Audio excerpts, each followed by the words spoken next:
Can you put a price on your pride? I can. Mine cost me 47 years with the woman I loved, cost me my family, cost me my friends, cost me everything. I'm 74 years old, and I'd give anything to go back to that moment and just say, you're right, I'm sorry. My name is Edward, and this is my story, but it's also a warning for you. You know, when you're young, pride feels like armor. It protects you, makes you feel strong. But when you get old, you realize that armor was actually a prison, and you threw away the keys a long time ago. I remember Margaret. Of course I remember. How could I forget? She had green eyes, the kind of green that reminded you of spring meadows. Her laugh was like music, and she loved me so much that sometimes I thought I didn't deserve it. We met when I was 27. I was working at a construction company. She was a teacher at a school. We met at a friend's gathering. The first moment I saw her, I knew this woman was going to change my life. And she did. God, she did. We got married 6 months later. Small wedding, just our families and close friends. Margaret wore a white dress, had flowers in her hair, and when she looked at me, there was an entire world in her eyes. She told me she loved me that day, loved me in every way, on my good days, on my bad days, in every way. And I told her the same. And in that moment, I really believed it. The first years were perfect. We moved into a small house, had a garden. Margaret grew tomatoes there. We had coffee together every morning, dinner together every evening. Every night we fell asleep holding each other. Then the kids came, Emily, then Thomas. The house was full of life, laughter, crying, running around, mess, beauty. Margaret was an amazing mother, patient, loving. The kids adored her. I loved her too. Every day, I loved her a little more. But then things started to change, slowly, so slowly you couldn't notice. I got promoted, more responsibility, more stress, more overtime. I'd come home late, come home tired, come home irritable. And Margaret was understanding, told me to rest, said she could handle the kids, supported me working. But I didn't appreciate it enough. I took her for granted, her sacrifices, her love. I treated them like something I deserved, and small arguments started. Very small, insignificant. She'd ask if I could make it to the kids' game. I'd say I was too busy, maybe next time. She'd ask if we could do something together on the weekend. I'd say I was tired, just wanted to rest at home.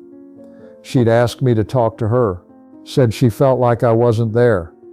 I'd act like she was overreacting, claimed everything was fine. But everything wasn't fine. I just didn't want to see it, because seeing it meant changing, and I didn't want to change. Years passed. Emily finished high school. Thomas was in middle school. Margaret was getting older. Lines had formed around her eyes, gray in her hair. But she still looked at me the same way, with love. But I didn't look at her the same way anymore. I didn't even know why. Maybe habit, maybe indifference. Maybe I was just a fool. 47 years ago, that night happened. It was a Wednesday night. I remember because I had an important meeting the next day. I came home late, around 10. Margaret was sitting in the living room. TV was off. She was just sitting. She said we needed to talk. When someone says we need to talk in that tone never brings anything good. But I was tired, stressed, impatient. I told her not now, said I was tired. We could talk tomorrow. But she insisted. No, we were talking now, because she knew tomorrow I'd have the same excuse.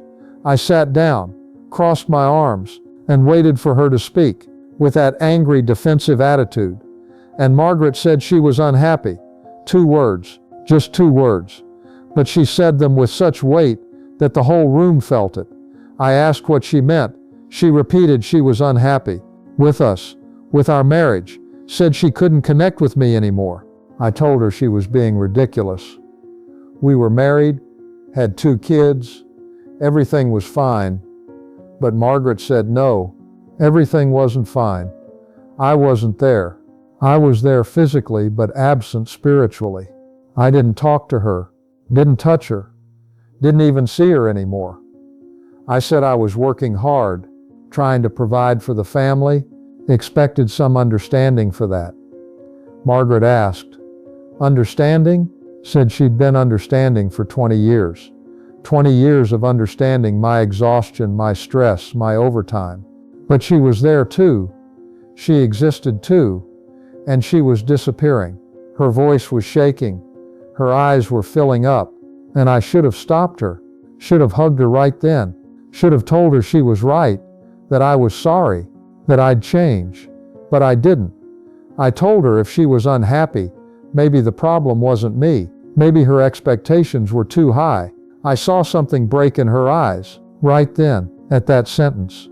She slowly repeated, her expectations were too high. She said she just wanted her husband to love her, just wanted to connect with me, asked if that was too high an expectation. I said I loved her, but I couldn't have emotional drama every day. Said she needed to accept some things. Margaret repeated the word accept, said she'd been accepting for 20 years. All she wanted was for me to put in some effort, to change a little, to see her. I asked if I needed to change, said I was who I was. Reminded her she knew that when she married me. Margaret said no. When she married me, I was different. I was kind, attentive, loving. Now I'd turned into someone she didn't recognize. I said maybe I hadn't changed. Maybe she never really saw who I was. There was silence, a long silence. And then Margaret stood up. Okay, she said. Her voice was cold, but underneath was pain. Said there was nothing she could do. If I thought I had no fault in this, if I thought it was entirely her problem, then there was nothing she could do. I acted like she was overreacting. She asked if she was overreacting. Asked me one last time, would I really talk to her, really listen, really change? And I looked at that question, saw that offer, recognized that last chance, and my pride kicked in. I said there was nothing I needed to change. She was too sensitive. This was her problem. Tears ran down her face, silently. But she didn't scream, didn't beg, just looked. Okay, she said. Then I guess it was over. I asked what was over. Us. We were over. Because I couldn't see that anything was wrong. And she couldn't be invisible anymore. I said she was being ridiculous. Said she'd come to her senses tomorrow. No, she said. She wouldn't. What she wanted was for me to leave the house. That night. Right now. Wanted me to go. I didn't understand what she was saying. She repeated it. It was just like I heard. She wanted me to leave. Because if I stayed and kept thinking everything was normal, she was going to lose her mind. I said I couldn't leave that night. Had work the next day. She said she didn't care. Wanted me to go. And I should have gotten up. Should have fallen to my knees and apologized. Should have cried. Should have begged. But I didn't. My pride wouldn't let me. Fine, I said. I was leaving. But she was going to regret this. She was going to regret this. I packed my bag. Walked to the door. My hand was on the knob. And I turned. Looked one last time. Margaret was sitting on the couch. Her hands on her face. Shaking. And I should have stopped. Should have stopped right then. But I didn't. I opened the door. Walked out. And closed it. The moment I closed that door, I closed the rest of my life. I stayed at a hotel. Went to work in the morning. Normal day, normal life. Came home that evening. Margaret was there. But she didn't speak. Neither did I. Days passed. Weeks passed. There was a wall between us, and I didn't try to tear it down. Because tearing it down meant admitting she was right. And I couldn't say that. 3 months later, Margaret asked for a separation. Said this wasn't working. We were both unhappy. Wanted us to separate. And I didn't say no. Didn't beg. Just accepted it. Because I was still proud.